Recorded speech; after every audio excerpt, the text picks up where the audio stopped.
जो ईरान पर हमले की एक अमेरिकी कार्रवाई का खतरा जाहिर किया जा मुझे रहा है, लगता है उसके कि वो पीछे हकीकत अफगानिस्तान क्या में है? जाकर अटैक कर सके और अफगानिस्तान की ईंट से ईंट बजा दे, लेकिन अमेरिका खुशी। ईरान और अमेरिका में जब से कशीदगी है, President Donald Trump has to make a crucial decision.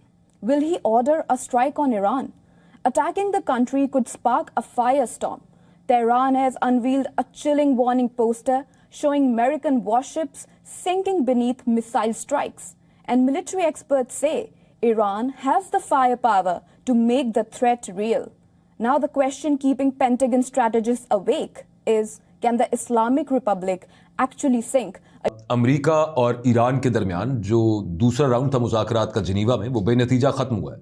और इसी हंगाम आयतुल्लाह खामनाई साहब ने 2 ट्वीट्स किए हैं जिसमें उन्होंने मुतनबे किया है अमेरिका को भी कि उसका बहरी महीने और दिन नहीं लगने वाले, बल्कि कभी भी ऐसा कुछ हो सकता है। और 150 से ज्यादा जो यूएस मिलिट्री कार्गो फ्लाइट्स हैं वो ऑलरेडी वेपन और एम्युनिशन के साथ मिडिल ईस्ट पहुंच चुकी हैं और 2 aircraft has been told the U.S. is prepared for potential military strikes on Iran as soon as this Saturday, although no decision.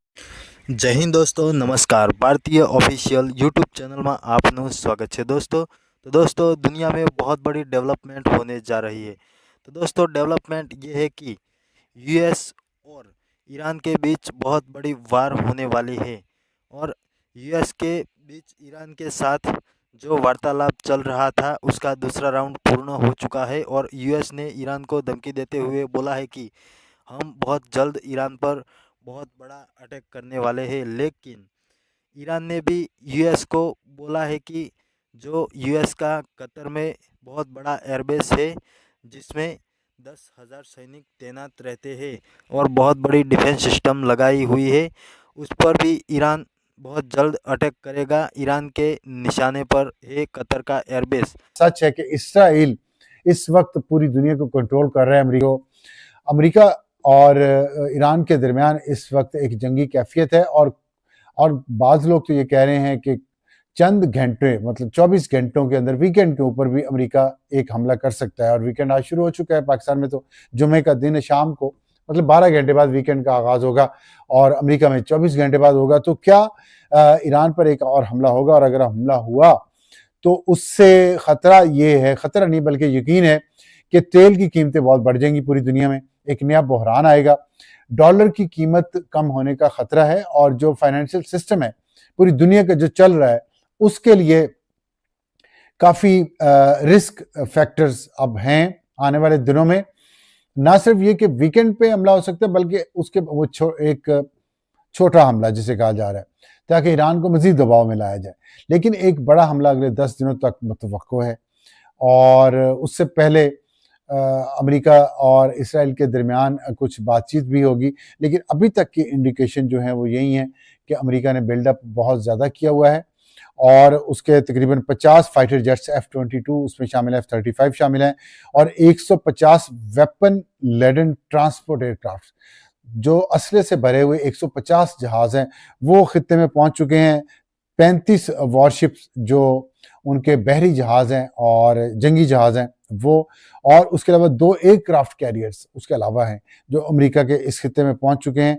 Nuclear submarine पहुंच चुकी हैं और ग्राउंड ट्रूप्स 50,000 अमेरिका के वो भी इस खित्ते में पहुंच चुके हैं। तो जितना बिल्डअप है ये इतना बिल्डअप जो इराक पर हमला हुआ था 2004 में अमेरिका ने किया था, 9/11 के बाद पहले अफगानिस्तान पे हमला किया, फिर इराक पे हमला किया 2004 में। तो उस वक्त जितना बिल्डअप था जिसमें फिर सद्दाम हुसैन को शिकस्त हुई, पकड़े गए और फिर उनको फांसी दी गई, तो वो उतना ही बिल्डअप अप है। फ़र्क इतना है कि इराक छोटा मुल्क है, ईरान बड़ा मुल्क है और इस वक्त रूस और चीन जो हैं वो ईरान उनके लिए बहुत अहम है दूसरे ममालिक की निस्बत, तो वो ब्रिक्स का मेंबर भी है। तो क्या रूस और चीन मदद को आएंगे इसका तो अभी कहा नहीं जा सकता, लेकिन ईरान ने अपनी बहरी मशकें की हैं पिछले 2 दिनों में और उस पर रूस भी शामिल है और चीन भी शामिल है और इंडिया भी शामिल है। तो इसमें उनकी एक रूटीन की मशकें होती हैं वो उन्होंने की हैं और उन्होंने अपना मसल शो किया कि हम तैयार हैं अगर अमेरिका हमला करता है। और ईरान ने बहुत वाज़ेह तौर पे ये कह दिया कि अगर अमेरिका हमला करेगा तो ईरान जवाबी तौर पे हमला करेगा अमेरिका की उन बेसिस पे जो इस खित्ते में मौजूद हैं। और ईरान ने यूनाइटेड नेशंस को भी इन्फॉर्म कर दिया कि अगर हम पे हमला हुआ तो हम पे हमला होने का बहुत खतरा है और हम इसका जवाब देने का हक रखते हैं।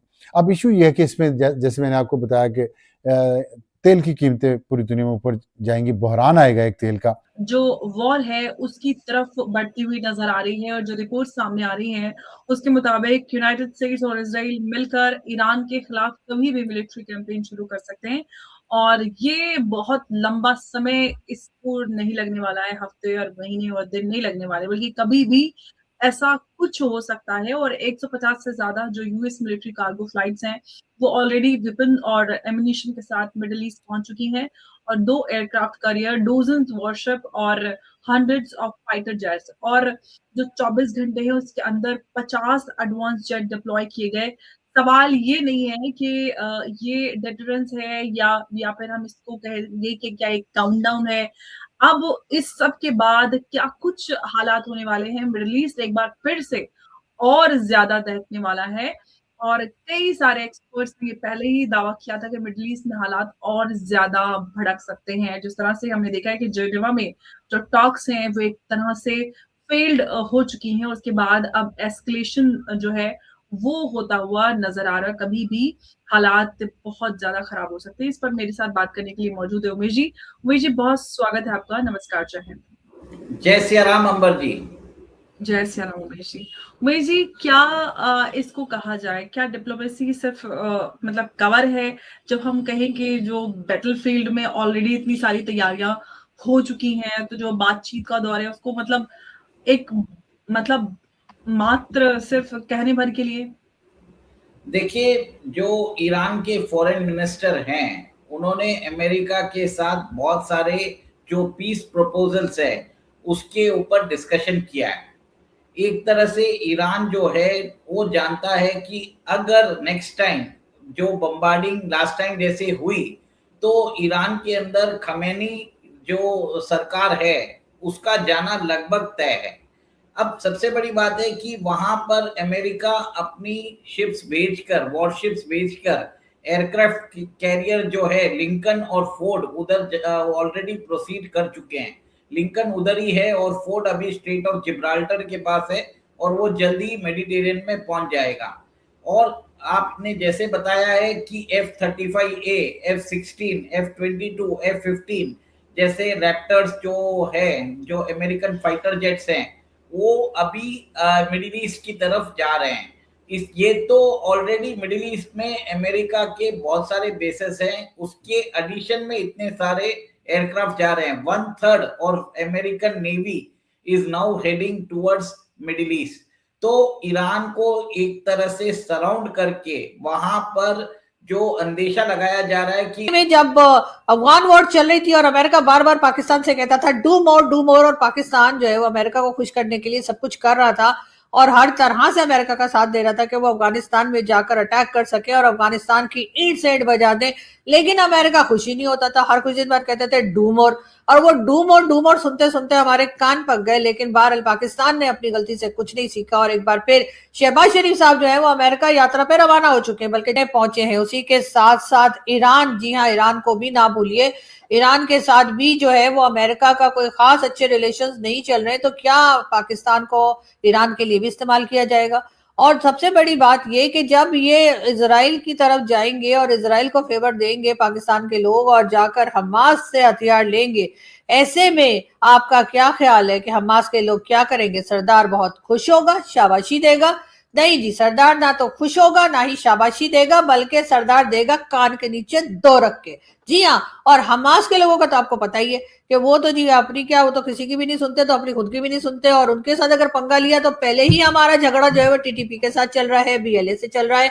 और पाकिस्तान में किसी भी पीस टॉक का हिस्सा तो तब जाकर बने ना जब उनके अपने यहाँ सब कुछ सही हो रहा हो, यानी कि बलूचिस्तान में भी हंगामा चल रहा है, BLA वाले अटैक पे अटैक कर रहे हैं, दूसरी तरफ TTP वाले अटैक कर रहे हैं, और पाकिस्तान की हुकूमत कह रही है कि जी पंजाब में बड़ी तरक्की हो रही है। मेरी समझ में नहीं आ रहा कि भाई आपके आधे मुल्क में आग लगी हुई है, यानी कि बलूचिस्तान में आग लगी हुई है, वहां पर अटैक